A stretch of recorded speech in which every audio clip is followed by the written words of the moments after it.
या बातमीपत्राचे प्रमुख प्रायोजक प्लॅटिनम मॉल इंद्रधनु सोलापूर. सोलापुरातील सर्वात प्रतिष्ठित इंद्रधनु सोसायटीचा नवीन भव्य कमर्शियल प्रोजेक्ट आता रेल्वे स्टेशनच्या अगदी शेजारी शहराच्या मध्यवर्ती ठिकाणी.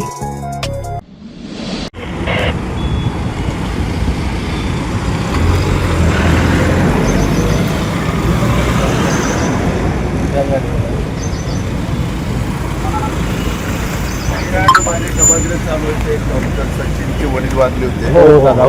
मी भेटायला आलो होतो. बरोबर आहे. परत मी आतमध्ये मग एक आठवड्यात येतो. दादांचं असं झालं, ज्यावेळेला बातमी बघितली तर त्याच्यावर विश्वास बसेना अशी भयानक बातमी प्रसारण मीडियाच्या माध्यमातून कळली. आणि यापुढं असं नेतृत्व महाराष्ट्रामध्ये तयार होणं ही अशक्यातली गोष्ट आहे. कारण दादांनी कार्यकर्ते मोठे केले, शेतकऱ्यावरती त्यांनी कामाच्या संदर्भातला, मग अधिवेशनामध्ये अनेक वेळेला शेतकऱ्याच्या बाबतीत अनेक प्रश्न त्यांनी उपस्थित केले, जेणेकरून शेतकऱ्यांच्या बाबतीमध्ये आपली भूमिका काय राहील. आणि त्यातल्या त्यात दादांचं पवारसाहेब ज्यावेळेला पालकमंत्री होते त्यानंतर दादा पालकमंत्री झाले, त्यामुळं दादांना सोलापूर शहराचा पूर्ण अभ्यास होता. कार्यकर्ते कोण कसे आहेत, काय आहेत. दादांना जर एखादं काम सामाजिक आणि समाजहिताचं काम असेल तर दादा त्याला पहिले प्राधान्य द्यायचे आणि त्याला बसून विचारपूस करून की बाबा ह्या सगळ्या गोष्टीचा आपण पुढं काय करायचं, ह्याचं काय विजन आहे का तुमच्याकडं, ते ऐकून घ्यायचे. आणि दादानी सोलापूर शहरामध्ये कुठल्याही विकास कामाला कधीही निधी कमी पडू दिलं. मग पंढरपूर असो, सोलापूर असो, अक्कलकोट असो, दादा बोलत होते परकड, पण हवळ्या मनाचे पण तेवढेच होते. दादा एकच कार्यकर्त्याला सांगत होते, पहिले आपले घर बघा, प्रपंच बघा आणि मिळालेल्या वेळात तुम्ही राजकारण करा. असे अनेक कार्यकर्ते गरीब की ज्यांना काही राजकीय वारसा नाही, अशा कार्यकर्त्यांना महाराष्ट्रात दादानी फार मोठी फळे उभा केली. आणि ही जी दुर्घटना झाली ती मनाला चटका लावून देणारी झाली.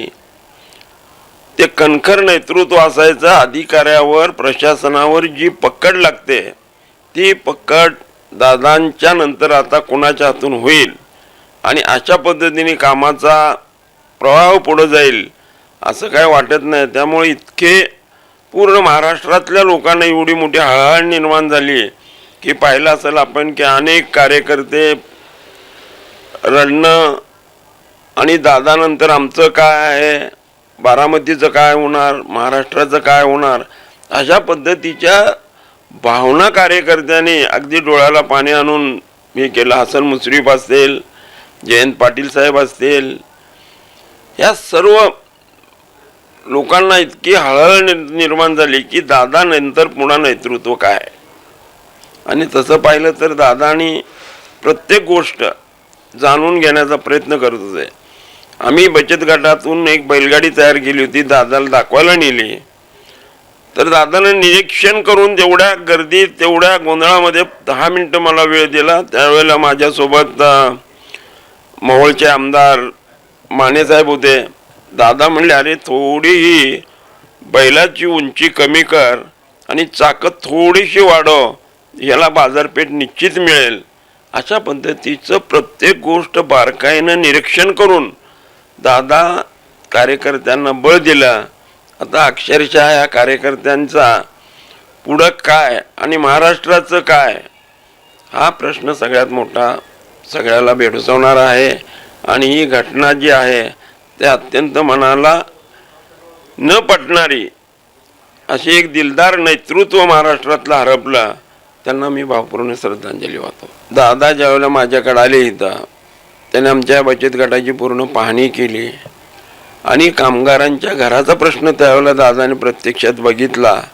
आणि दादानं सांगितले, दिलीप आपण थोड्या दिवसात हा करू, हा बिटूचा विषय आहे. दादा म्हणलं, आमचा बिटूचा विषय वेगळा आहे. आम्ही ज्यावेळेला ही जागा कामगारांसाठी घेतली त्यावेळेला त्यावर सत्ता प्रकार नव्हता, परंतु लागल्यामुळं आज 100 वर्षाच्या इमारतीत तिथे एखादी मोठी दुर्घटना होऊ शकते.